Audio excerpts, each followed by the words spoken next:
İnsan orqanizmində A orqanından çıxan eritrosit B orqanına gedib çatması üçün ürəyin kameralarından hansı ardıcıllıqla keçməlidir? A orqanı təsvir olunubdur, böyrək. B orqanı təsvir olunub, mədə. Burada qanın və ürək damar sisteminin quruluşunu və burada qanın keçməsinin ardıcıllığını bilməliyik.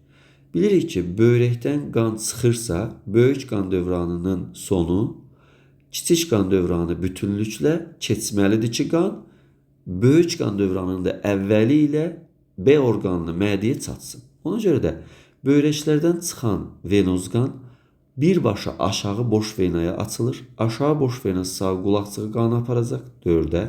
Sağ qulaqçıq sonra qanı sağ mədəciyə tökəcəkdir. Bilirik ki, sağ mədəcikdə kiçik qan dövranı başladı.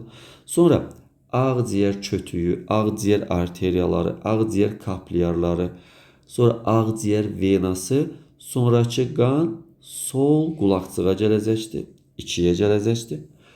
Ondan sonra sol mədəciyə keçəcəkdir və